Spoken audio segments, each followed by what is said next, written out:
ஓம் சாய்ராம். ஸ்ரீ சாய்பாபா சச்சரியத்திலிருந்து அத்தியாயம் 41. சித்திரத்தின் கதை, கந்தல் துணி திருடுதலும் ஞானேஸ்வரி பிரயாணமும்.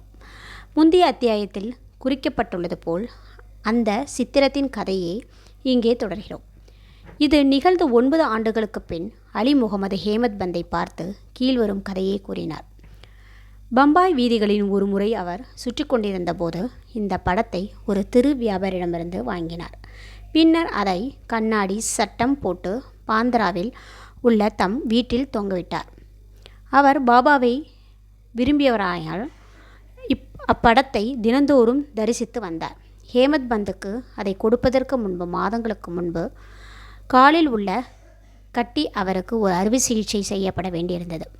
பம்பாயில் அவரது மைத்துனரான நூர் முகமது பீர்பாயில் வீட்டில் அவர் தங்கியிருந்தார். பாந்திராவில் உள்ள அவரது வீடு 3 மாத காலமாக சாத்தப்பட்டிருந்தது.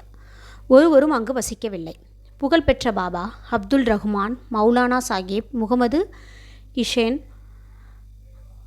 பாபா சாயி, பாபா தாசிதீன் மற்றும் பல உயிருடன் இருந்த ஞானிகளின் படங்களும் அங்கு இருந்தன.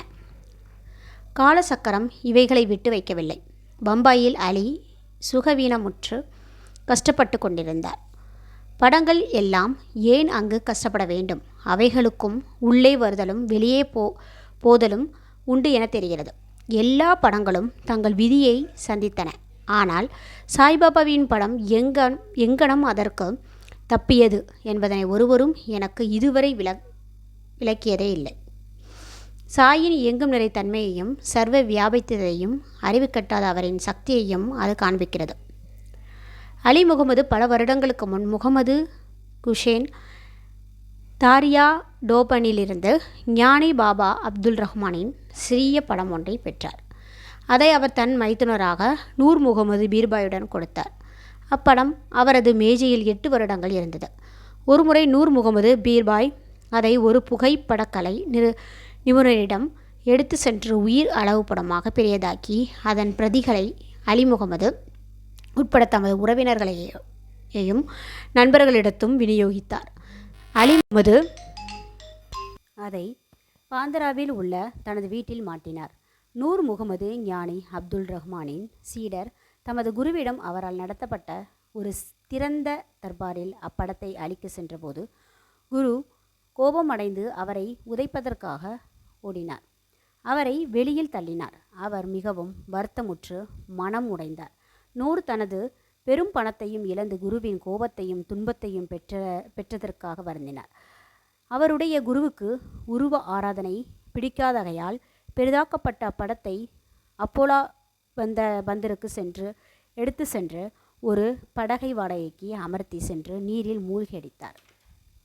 நண்பர்களையும் உறவினர்களையும் தங்கள் பிரதிகளை திருப்பிக் கொடுக்கும்படி வேண்டி அவைகளை திரும்ப பெற்ற பின் அனைத்தையும் பாந்திரா கடலில் மீனவனை கொண்டு எரிய செய்தார். இச்சமயத்தில் அலி முகமது அவரின் மைத்துனரது வீட்டில் இருந்தார். ஞானிகளின் படங்கள் எல்லாம் உடனே தண்ணீரில் மூழ்கடித்து விட்டால் அவரது துன்பங்கள் ஒரு முடிவுக்கு வந்துவிடும் என்று நூர் முகமது கூறினார். இதை கேட்ட அலி முகமது தனது மேதாவை பாந்திரா வீட்டிற்கு அனுப்பி அங்கிருந்த ஞானிகள் அனைவரது படங்களையும் கடலில் எரிய செய்தார். 2 மாதத்திற்கு பின் அலி முகமது தன் வீட்டிற்கு திரும்பியதும் சுவரின் பாபாவின் படம் முன்போலவே மாட்டியிருந்ததைக் கண்டு வியந்தார். அவரது மேதா இதை தவிர்த்து பிற படங்களை எங்கனம் எடுத்து வந்தார் என்பது அவருக்கு புரியவில்லை. அவரது மைத்துனர் அதை கண்டால் அதையும் வழக்கம்படி செய்துவிடுவார் என்று பயந்து உடனே அப்படத்தை எடுத்து அலமாரியில் வைத்து விட்டார். யார் அப்படத்தை நன்றாக வைத்து காப்பாற்றுவார்கள்? அதை என்ன செய்ய வேண்டும் என்று அவர் யோசிக்க கொண்டிருக்கையில் மௌலானா முசாவர் என்பவரை சென்று பார்த்து அவர் கூற்றுப்படி செய்ய வேண்டும் என்று சாய்பாபாவை தெரிவித்தது போல் இருந்தது. தீவிர ஆலோசனைக்கு பின் இருவரும் அப்படம் அண்ணா சாஹிப்புக்கு அன்பளிப்பு செய்யப்பட்டால் அவர் அதை நன்கு பாதுகாப்பார் என்று தீர்மானித்தனர். பின்னர் இருவரும் ஹேமத் பந்தின் இல்லத்திற்கு சென்று தக்க சமயத்தில் அதனை வெகுமதியாக அளித்தனர். கந்தல் துணி திருட்டும் ஞானேஸ்வரி பிரயாணமும். தானே ஜில்லாவில் உள்ள டஹானாவில் மம்லதார் பிவி தேவ் நெடுநாளாக ஞானேஸ்வரியை மற்ற நூல்களுடன் பயில வேண்டும் என்று ஆர்வம் கொண்டிருந்தார். தினந்தோறும் அவருக்கு பகவத்கீதையின் ஒரு அத்தியாயத்தையும் மற்ற புத்தகங்களின் சில பகுதிகளையும் படிக்க இயன்றது. ஆனால் ஞானேஸ்வரியை கையில் எடுத்தவுடன் ஏதோ ஒரு தடை ஏற்பட்டு அதை படிக்க முடியவில்லை. 3 மாத விடுமுறையில் சீரடிக்கு சென்ற பின்னர் பவுண்டில் உள்ள தனது சொந்த வீட்டிற்கு சென்றார். அங்கு அவர் மற்ற புத்தகங்களை படிக்க முடிந்தது.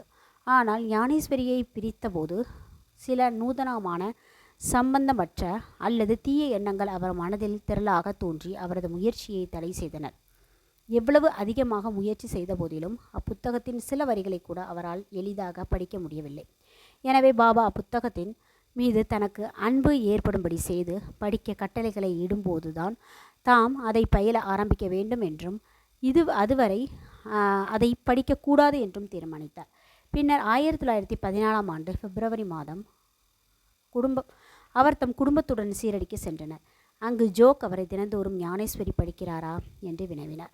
தேவ் தாம் அதை பயில்வதற்கு ஆர்வம் உள்ளவராக இருப்பினும் அதில் வெற்றி பெற இயலவில்லை என்றும் பாபா அவருக்கு கட்டளையிடும்போதுதான் அதை படிக்க ஆரம்பிக்கப் போவதாகவும் கூறினார்.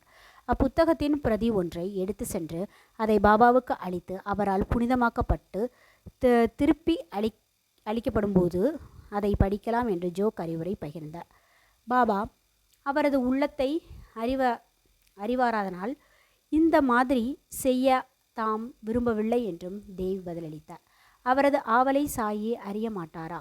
அதை படிக்க சொல்லி தெளிவாக உத்தரவை அவராகவே கொடுக்க மாட்டாரா? பின்னர் தேவ் பாபாவை பார்த்து 1 ரூபாயை தட்சணையாக கொடுத்தார். பாபா 20 ரூபாய் கேட்டார். தேவ் கொடுத்தார். இரவில் அவர் பாலக்ராம் என்பவரை பார்த்து அவர் எங்கனம் பாபாவின் அன்பையும் பக்தியையும் பெற்றார் என்று விசாரித்தார். பாலக்ராம் தாம் எல்லாவற்றையும் அடுத்த நாள் ஆராய்ச்சிக்கு பின் தெரிவிப்பதாக கூறினார். தேவ் அடுத்த நாள் தரிசனத்திற்காக சென்றபோது பாபா அவரை 20 ரூபாய் கேட்டார். அவர் அதை விருப்பத்துடன் கொடுத்தார். பின்னர் கூட்டம் அதிகமாக இருந்ததனால் தனியாக மசூதியில் ஒரு மூலையில் சென்று அமர்ந்தார். பாபா அவரை தம் அருகில் வந்து அமைதியான மனதுடன் அமரும்படி கூறினார். அங்கனமே அவர் செய்தார். பின்னர் மத்தியான ஆராய்ச்சி முடிவடைந்தது. மக்கள் எல்லோரும் கலந்து சென்றதும் தேவ் மீண்டும் பாலக்ராமாவை சந்தித்து பாபா அவருக்கு என்ன கூறினார், எங்கனம் தியானம் செய்ய கற்றுக் கொடுத்தார் என்று அவரது முந்தைய தரிசனத்தை கேட்டார். பதிலளிக்கும் தருவாயில் பாபா சந்தூரு என்ற ஒரு தொழுநோய் கொண்ட அடியவரை தேவை அழைத்து வரும்படி அனுப்பினார். தேவ் பாபாவிடம் சென்றபோது யாருடனும் எதை பற்றி பேசிக் கொண்டிருந்தார் என்றும் பாபா கேட்டார். அவர் தாம் பாலக்ராமாவிடம் பேசிக் கொண்டிருப்பதாகவும் பாபாவின் புகழை கேட்டதாகவும் கூறினார். பாபா அவரை மீண்டும் 25 ரூபாய் தட்சணையை கேட்டார். அவரும் அதை மகிழ்வுடன் கொடுத்தார். பின்னர் பாபா அவரை உள்ளே அழைத்து சென்று கம்பத்தருகில் அமர்ந்து கொண்டு என்னுடைய கந்தல் ஆடைகளை எனக்கு தெரியாமல் திருடினார் என்று குற்றம் சாட்டினார்.